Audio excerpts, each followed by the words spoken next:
we're going to start today with a story. Now this takes place in the 1700s. There was a school teacher running her schoolhouse, had all these students in there. One day they were just driving her crazy. She needed a break. So she told her class, all right, here's your job. You need to add up the numbers from 1 to 100. The students started dutifully working, doing their addition on their slate boards. She takes a seat, thinks she's going to get a break, when all of a sudden little Carl comes up to her and says, I have the answer. Written on his board is the number 5,050. And that's it. There's no addition, there's no erased work, just 5,050. She didn't even know what the answer was. She was just trying to get them to leave her alone. So she goes off to the side and she adds it up. Guess what? Carl was right. How did he do that so quickly and with so little work? Push pause. Take a few minutes, see if you could figure it out. Okay, so here is what Carl did. He looked at these numbers from 1 through 100, and here's what he noticed. If you add 1 and 100, you get 101. If you add 2 and 99, you get 101. 3 and 98, 101. 4 and 97. Every time you pair these numbers, it sums to the same thing. Okay? So how many of these are there going to be? Well, let's look at the middle numbers, right? We have 50, 51, 52. Let's put a 49 over here. The same thing's happening. We're continuing all the way. 49 to 52, 101. 50 and 51, 101. So Carl said, okay, I have 101 and I have 50 of those pairs. What's our answer? 5,050. Cool trick. Now, here's what's even neater. This strategy works for any arithmetic sequence. Notice what we have here. From 1 to 2, 2 to 3, 3 to 4. It's a sequence that's increasing by ones. So we're going to steal his idea. We're going to keep going. Now this works for any arithmetic series, also known as the sum of a finite arithmetic sequence. Now there's a few vocab words in here we're going to come back to, but let's go ahead and write down what's happening here. Okay, so let's start here. First of all, it has to be the sum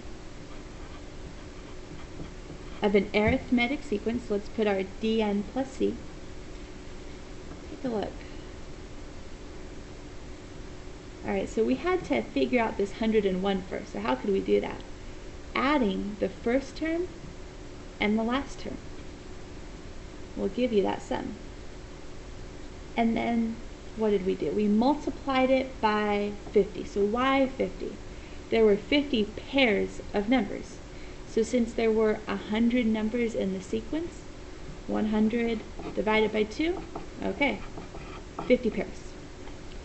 So what we can do for any arithmetic sequence is you would do the number of terms divided by 2, and then multiply that by the first term plus the last term. Now here's a warning to you. We'll try some of these in a minute. But pay attention to the summation notation, because the number on the bottom here is not always going to be 1. So when we say first term, really what we mean is the first term of the sequence that we're adding, not necessarily the first term of the arithmetic sequence. But if it is the first term, let me give you a formula.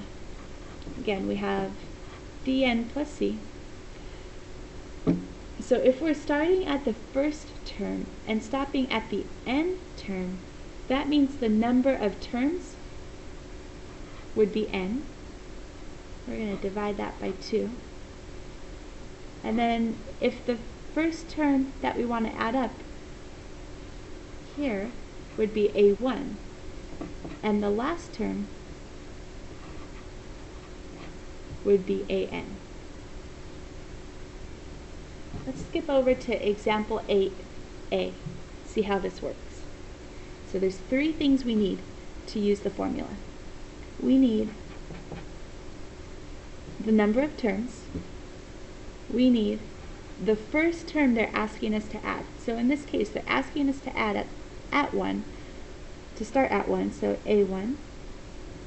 And they're asking us to stop at the 12th term, so A12. We need to find each of these. Okay, so how many terms are in our sequence? So we're starting at 1 at the first term, and we're going till we get to the 12th term, so that would be 12 numbers. The first term, let's plug in our 1. 3 minus 2 is 1. Our 12th term, let's plug in the 12. 36 minus 2, 34. So we have everything we need. We know how many pairs there, or how many terms there's going to be. We know our first term and our last term. So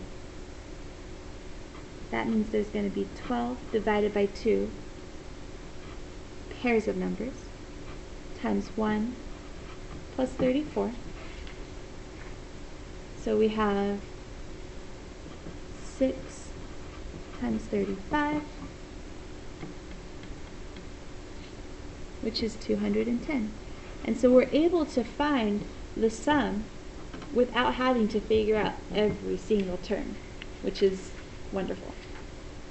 All right, now look at B. I'm going to do the same thing. Figure out how many terms they want us to add up. But this time, they're not asking us to start at the first term of this sequence. They're asking us to start at the 5th term. So we need to find A5. And they're asking us to stop at the 15th term. So we need to find A15. All right. Here's the question. How many numbers are there from 5 to 15? Well, let's see what we have here. Starting with 5, well, you know what, let's write them out. All the numbers from 1 to 15.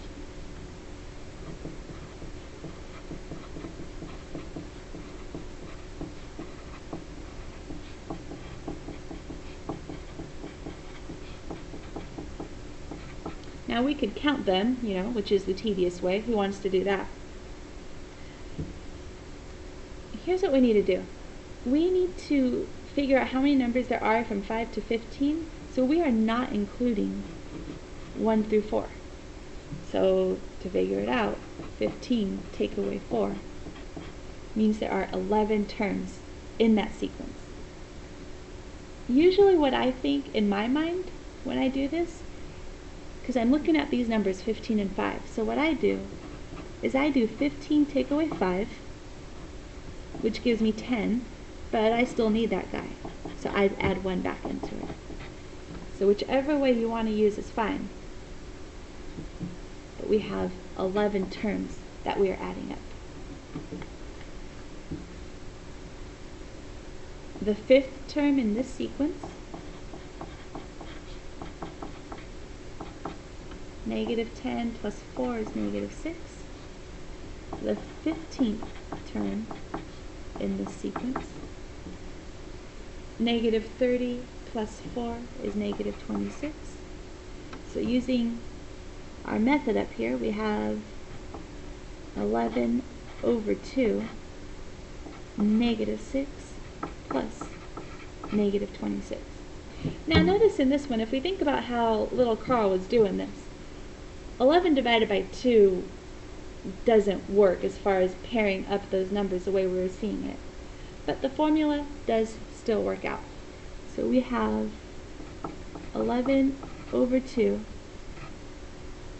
times -32, which is, let's see, we could divide negative 32 by 2, so that's 11 times negative 16, and negative 176. So we have our sum. Alright, now that we've had a little practice here, let's come back and tackle number 7. Find the sum of the odd integers from 5 to 145. Okay, so if we want to add them up, we need the number of terms, the first term, and the last term. Well, okay, we could see that the first term we're adding up is 5, and the last term we're adding up is 145, but what is not so obvious for us here is how many terms there are from 5 to 145. Actually, how many odd numbers there are. There's many ways to figure it out. You might be able to look at that and already know the answer. That's awesome. But if you struggle with it, what we can do is write the formula for this sequence. So let's write out the sequence so we could get a good feel for it. Odd numbers starting at 5. 5, 7, 9. Going on up to, well, let's back up a few from 145, so 141, 143, 145. Alright, so this is an arithmetic sequence, the odd numbers, because we are increasing by 2 each time. So a sub n equals 2n. What would our 0 term be? Back it up by 1, plus 3. Now we're trying to figure out how many numbers there are here. Well, this is the first, this is the second, this is the third. We know that this term, it's our last one. So which term is it?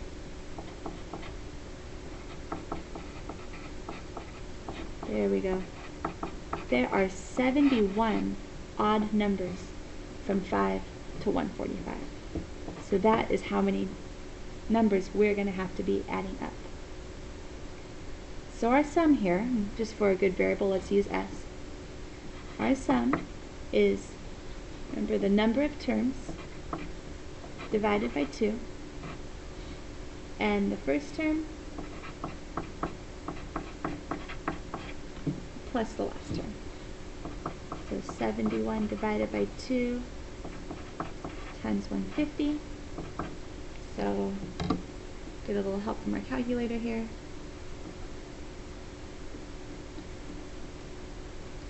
5,325 is the sum. Alright, we're going to stop there for today. You go ahead and try out example 9 if you like, and take a look at the notes posted on the page to see that one worked out.